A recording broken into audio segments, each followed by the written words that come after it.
नमस्कार मित्रों, मैं Dharmraj Meena, assistant professor government PG college Pratapgarh, इतिहास विषय की चर्चा को लेके एक बार फिर मैं मेरे यूट्यूब चैनल पर आप लोगों का स्वागत करता हूं। तो मित्रों, आज हम जो पढ़ने जा रहे हैं वो आधुनिक भारत के इतिहास से जुड़ा हुआ तथ्य है और एक महत्वपूर्ण व्यक्तित्व है जिसके बारे में हम चर्चा करने जा रहे हैं। वो काफ़ी महत्वपूर्ण व्यक्तित्व है और आज हम बात करने जा रहे हैं एलन ऑक्टेवियन ह्यूम की, जिनका जीवन काल 1829 से लेकर 1912 को रहा और उनका जन्म 1829 में 6 जून को हुआ था। स्कॉटलैंड के वासी थे। तो मित्रों, कुछ तथ्य जो मैं आपको बताने जा रहा हूँ, तो उनके बारे में जानने से पहले आप एक बार ये जो स्क्रीन पर आ रहा है इसको देख सकते हैं कि भारत में ब्रिटिश नीतियों को लेकर उन्होंने सवाल उठाए थे। ओपन स्कूल शिक्षा की शुरुआत भी की थी और वो यहाँ पर एक एज ए प्रशासनिक अधिकारी इटावा में रहे थे और 22 साल तक पार्टी, जिसे कांग्रेस पार्टी का, आज की जो कांग्रेस पार्टी है उसके महासचिव रहे हैं 1885 से 1906 तक। तो इन चीज़ों के साथ आज मैं आप लोगों से इनके साथ जो तथ्य शेयर करने जा रहा हूँ वो आप नोट कीजिए। भारतीय राष्ट्रीय कांग्रेस के जनक के साथ भारतीय पक्षी विज्ञान का जनक भी इन्हें माना जाता है। वे भारतीय जनता के हमदर्द थे। इसी उद्देश्य से उन्होंने जनता का मित्र, पीपुल्स फ्रेंड, जिसे लोक मित्र भी कहा जाता है, नामक पत्र का प्रकाशन प्रारंभ किया।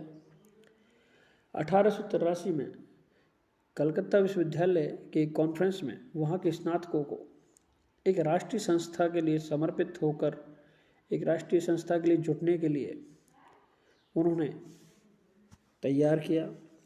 अपने भाषणों और पत्रों में इस चीज़ का और युवकों को तैयार करने में उनका योगदान रहा। 1885 से 1906 तक वे कांग्रेस के महासचिव रहे।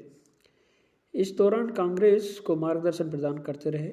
वह एक रिटायर्ड सिविल सेवक थे जिन्होंने भारतीयों के लिए एक व्यवस्थागत सुधार की पहल का जिम्मा उठाया। जैसा कि आप लोग जानते ही हैं कि कांग्रेस के फाउंडर के रूप में उनकी महती भूमिका है। विलियम बेडनबर्न उनके मित्र थे और ये इनकी जीवनी के लेखक भी हैं। ए ह्यूम को शिमला का संत कहा जाता है। हार्बिट ऑफ शिमला भी इन्हें कहा जाता है। तो मित्रों, इस प्रकार से ए ह्यूम का जीवन रहा।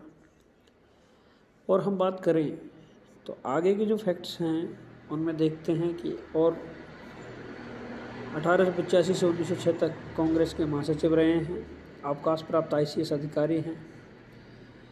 एक इनका कोटेशन है कि एकताविहीन व्यक्ति कितने ही बुद्धिमान तथा उच्च आदर्श वाले क्यों न हो, अकेले शक्तिहीन होते हैं। आवश्यकता है संघ की, संगठन की और कार्रवाई के लिए एक निश्चित तथा स्पष्ट प्रणाली की।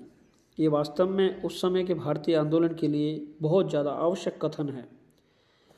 आप इसके लिए नोट कर सकते हैं। ये बहुत अच्छा स्टेटमेंट है। एकताविहीन व्यक्ति कितने बुद्धिमान और उच्च आदर्श वालों क्यों न हो, वो अकेले शक्तिहीन होते हैं।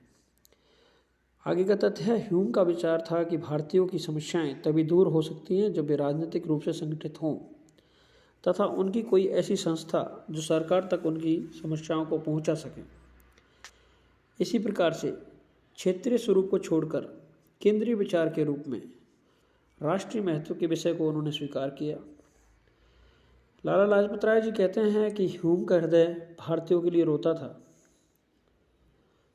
ह्यूम वास्तव में भारतीय लोगों की दुर्दशा पर कुछ करना चाहते थे और ऐसे सब कुछ विचारों को लेकर ही उन्होंने भारतीय राष्ट्रीय कांग्रेस की स्थापना का एक जो लक्ष्य था अपना, वो स्थापित किया। तो मित्रों, हम जो ए ह्यूम के बारे में जो पढ़ रहे हैं और लाला लाजपत राय जी का जो कथन है कि ह्यूम स्वतंत्रता के पुजारी थे, उनका हृदय भारत की निर्धनता दुर्दशा पर रोता था, तो ये डेफिनेटली एक ह्यूम की जो व्यक्तिगत चरित्र है उसको और भी ऊंचा उठा देता है और लोगों को संगठित करना, क्योंकि भारतीय जो संघर्ष था आगे राष्ट्रीय आंदोलन का, वो मिलके ही लड़ा जा सकता था। अकेले अकेले कोई भी उसमें कामयाब नहीं हो पाता। 1912 में इनकी मृत्यु हो जाने पर कांग्रेस ने ह्यूम को अपना जन्मदाता और संस्थापक घोषित किया था।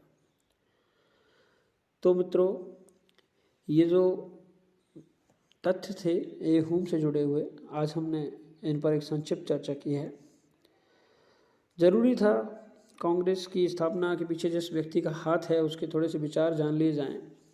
हालांकि दूसरे पहलू भी हैं और अलग अलग विचारधारा वाले लोग भी हैं, लेकिन मैंने आपको एक संक्षिप्त सी जानकारी इनके बारे में दी है, ए ह्यूम के बारे में। ये तथ्य सही कर लेना, 1885 से 1906 तक वो रहे हैं महासचिव, न कि 10 तक। तो थैंक्स फॉर वॉचिंग, बने रहिए मेरे साथ।